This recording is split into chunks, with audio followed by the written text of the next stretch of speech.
If you've been looking for a way to play backups of your favorite PlayStation Portable games on your PlayStation Vita, you're in the right video. I'm about to teach you how to install the Adrenaline application on your Vita or PlayStation TV so you can play PSP games right on your device's storage. And there's a special bonus here as well. You can even use Adrenaline to play backups of PS1 games. Fire up your Vita and your PC, you're about to learn something new. You will need to have a jailbroken Vita or PlayStation TV for this to work, and it needs to have Vita Deploy installed. If you need to jailbreak your own device, I have a link in the video description for how to get this done, no PC required. First step in the process, navigate to Vita Deploy in the Live area, tap on it or select it with X, and then tap on Start or select it with X. When the Vita Deploy main menu appears, use the D-pad to scroll down through the list of choices to App Downloader and tap on it or select it with X. In the App Downloader submenu, scroll down through the list of choices until you see the listing for Adrenaline. There'll be an empty checkbox next to it. Tap on it or select it with X to populate the checkbox. To download the Adrenaline application to your device, scroll all the way to the top of the submenu. Tap on or select Download the selected apps with the X button. This takes you to Vita Shell, and you'll see that the Adrenaline.vpk or Vita package file has been downloaded to the Downloads folder. Use the D-pad to move the green highlight down to Adrenaline.vpk and press the X button 3 times to install it. Vita package files are a lot like Windows installation files. Once you've installed the software, you don't need the installer any longer. Press the triangle button to pull out the sidecar menu. From here, use the D-pad to scroll down 3 times to delete and select it with X.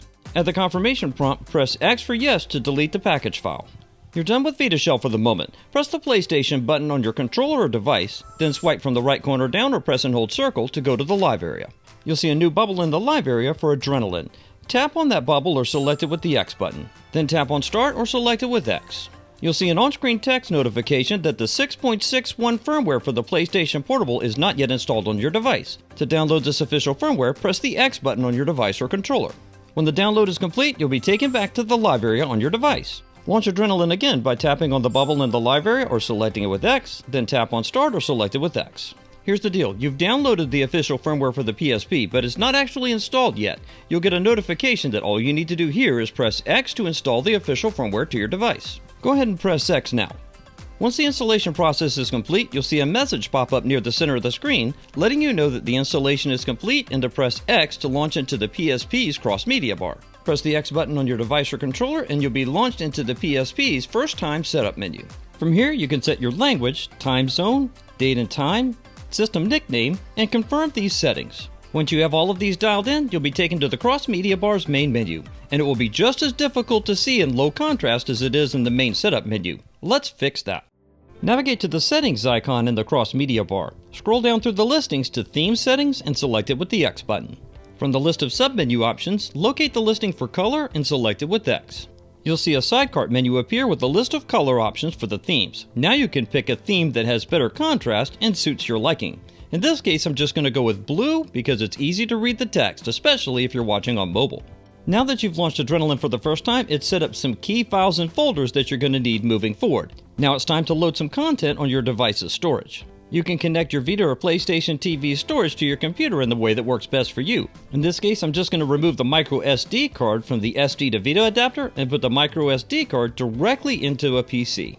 Okay, check this out. There's actually a hidden system folder from the Vita on the microSD card, and that folder is called PSP-EMU. But if you look at the list of visible folders here, you'll see that none of them are named PSP.EMU. Here's a workaround to be able to copy your content right over to the SD card and then set it in the right folder once it's back inside your device. First step is create a new folder right on the root of your microSD card or your storage device. In this case, you'll want to name the folder PSP. I know it's going to sound kind of counterintuitive, but this is actually where the PS1 games go in eBoot format. We'll take a look at that in just a moment.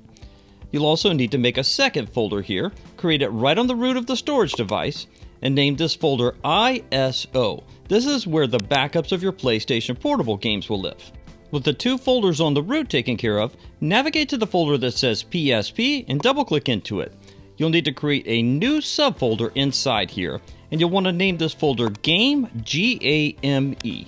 Great, at this point I'm just going to drag this File Explorer window over to the right half of the screen, and then open up a folder called Demo in File Explorer and put it on the left side. First up, let's copy over some PlayStation 1 compatible content. For PS1 games that are compatible with the PSP, they'll need to be in the official Sony region and game number format on the folder. In this case, this game is Final Fantasy VII. Once you drill inside that folder, your file name for the game has to be named eboot.pbp. Once you've confirmed you have a properly named folder and an eboot file inside of it, you can simply drag and drop that folder and its contents directly into the game folder inside the PSP folder on your device's storage. Copying over PSP content is much more straightforward. While I'm still on the device storage, I'm going to navigate one level backwards in the navigation structure to the root. Remember we made a folder here called ISO? This is where your PSP content lives. Drag and drop any ISO formatted PSP game directly into the ISO folder. From here you can close out any instances of File Explorer, disconnect your storage device from your computer, and go back over to your Vita or PlayStation TV for the remainder of the process.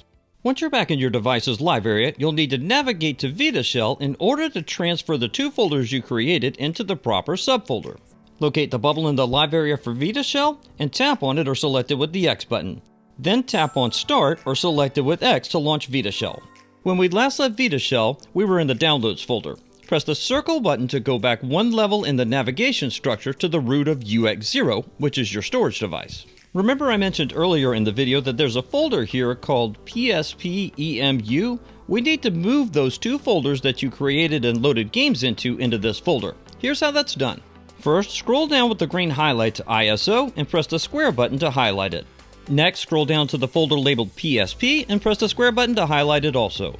Press the triangle button to pull out the sidecar menu, and scroll down one listing to the option called Move. Select Move with the X button. You'll see a confirmation message. Press X for OK to continue. This is basically a cut and paste function like you would do on a computer. Navigate to the folder that's labeled PSP-EMU and select it with the X button to go into this subfolder. Once again, press the triangle button to pull out the sidecar menu and select Paste with the X button to paste over the two folders and all of their content into the PSP-EMU subfolder. If you press circle to go back one level in the navigation structure, you'll see that the ISO and PSP folders are no longer on the root, they've been properly moved to PSP-EMU. Press the PlayStation button on your device or controller and swipe from the right corner down or press and hold circle to go back to the live area. Cool, let's test this out and make sure everything works like we expect. Navigate to Adrenaline, tap on it or select it with X, and tap on Start or select it with X. Once Adrenaline launches and takes you to the PlayStation Portable's cross-media bar, access the Games tab from the top of the list. Scroll down to Memory Stick and select it with the X button. And as you can see here, both types of content are ready to go. But there's still one problem left to solve. If you have a Vita 1000, you have no internal storage, and even if you have a Vita 2000 or a PlayStation TV, you only have 1 GB of internal storage. It's barely enough to store even one of these games, much less your backup game library. Let's fix that problem right now by learning how to set up microSD storage for your Vita or PlayStation TV. I'll be waiting for you over there in that video.